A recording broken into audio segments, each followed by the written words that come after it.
There might be a sudden end to President Trump's barrage of deportations and arrests in Chicago. Trump's Border Patrol Chief Gregory Bovino and many of Bovino's agents are expected to leave the city within days. That's according to 3 sources who talked to my Chicago Tribune colleagues. And FBI agents and federal attorneys who were supporting their work are expected to wind up their own operations within the coming days. This morning, the Chicago Block Club, which is a news organization, reported that dozens of U.S. Border Patrol agents, including their leader, Gregory Bovino, were seen posing for photos at Cloud Gate, which we also call the Bean. Dozens of federal agents posing in front of a city landmark. And their surface message for the White House or for the Trump administration social media is clear, like, oh, we're here, we're bringing law and order to this place. He's a citizen! He's a citizen! Why are you running?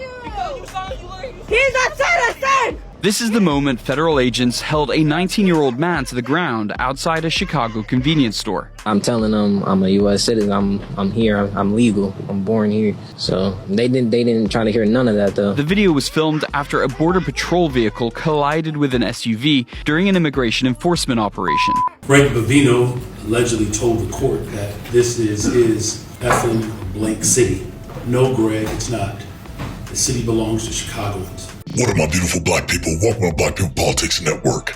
I'm Mr. Red. So now we're hearing that the head of Border Patrol in Chicago, Greg Bovino, and his agents are packing up and leaving. Maybe it was too damn cold in Chicago. Some might see this as a small headline, but let's be real. When law enforcement that's been terrorizing communities suddenly leaves town, that's not the end of the story. That's just the beginning. We have much to discuss. Let's strap in. Let's get after it. The media would tell you that this is just a personnel change. But if you've been paying attention, you know better. These Border Patrol and ICE units have been operating like a shadow army, barely vetted, often unchecked, and in some cases, flat out dangerous. Not long ago, reports came out showing ICE recruiting people without background checks. Even some had criminal records. Let that sink in. So when I hear that agents are suddenly leaving Chicago, I don't see that as a loss. I see that as an admission of guilt without a press conference. A Department of Homeland Security spokesperson wouldn't confirm with them that this is actually happening, that this operation is winding down. They said they didn't want to telegraph their operations. DHS, which runs Border Patrol and ICE, has said that it's made over 3,000 immigration arrests in Chicago since early September. A Border Patrol vehicle collided with an SUV during an immigration enforcement operation. The collision sparked a hostile reaction from the nearby crowd. Yoreli Jimenez, who filmed the video, says she saw federal agents chasing occupants of the vehicle into a Walgreens store. Get the Mama, you okay, Mama? You okay? You okay, Mama? An Illinois man says his 1-year-old daughter was pepper sprayed by federal agents during an immigration raid near Chicago. Cell phone video shows the moment Saturday. They were allegedly sprayed in the face. The man and his family were leaving a Sam's Club when it happened. He says he and his daughter were hospitalized after that incident. The Department of Homeland Security says agents were shot at during the raid, but at no point did they use pepper spray on people. Are you sure about that? But here's where politics comes in. Because the same folks who scream law and order are the ones letting chaos wear a badge. They'll flood communities with untrained officers, call it safety, then quietly pull them back when the truth comes out. This is the Republican playbook. Project fear, expand control, then walk away like it never happened. And don't forget, this is happening while they talk about protecting borders. But who protects us from the people they put in power? Accountability isn't anti-police. It's pro-community. It's saying, if you're gonna wear that badge, we need to know who you are, what you stand for, and who you answer to. And that is serving the people. Border Patrol Commander Greg Bovino said he was going to be out here in Little Village today. Well, so are a bunch of volunteers, and they're planning on being out here for 12 hours.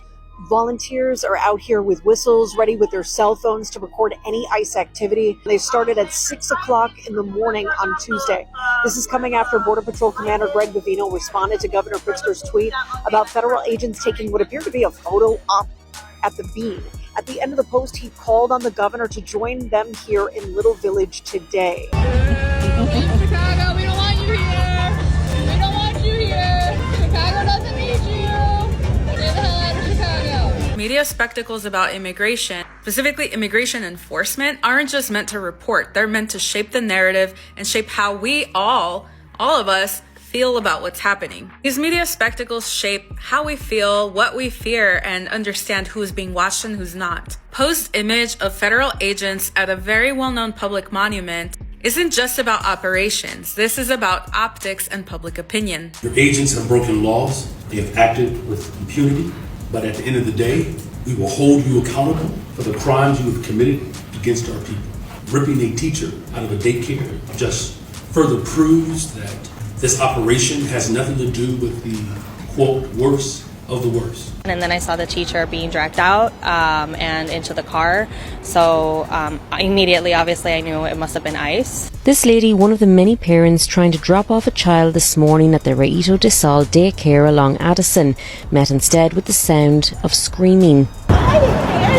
As a young teacher was dragged out of the building by armed, camo-clad and masked men. There's simply no way around it. Border Patrol Commander Gregory Bovino got dressed down by a district judge here in Chicago today over allegations that he and his agents aren't following the temporary restraining order that's been in place for weeks now when it comes to wearing body-worn cameras, proudly displaying their badges and identification, as well as giving out proper warnings before deploying tear gas against protesters and the press. The judge really grilling him on whether or not his agents are doing all of those things. But really, one of the biggest bombshells to come out of this hearing was Bovino himself admitting that not only does he not have a body-worn camera, but also he's never actually been trained in how to use them and download the video. The judge here really demanding accountability moving forward. She's now requiring Bovino to appear in court every single day at 6 p.m. to give her a full accounting of any use of force actions that happened in Chicago during that day. Very often when discussing this highly controversial issue, the Department of Homeland Security will say that their agents are under attack.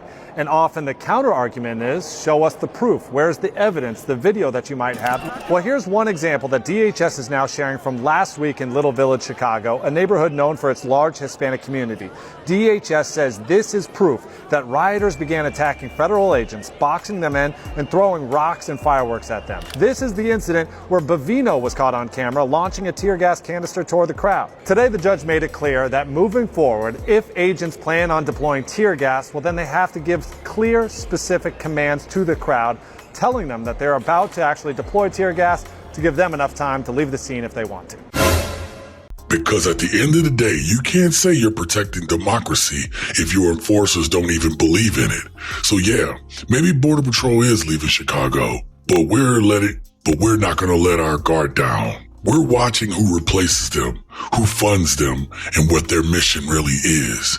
And I beg each of you, when you come across these people, watch your back, because you may be coming across a criminal. Stay vigilant, stay engaged, stay revolutionary.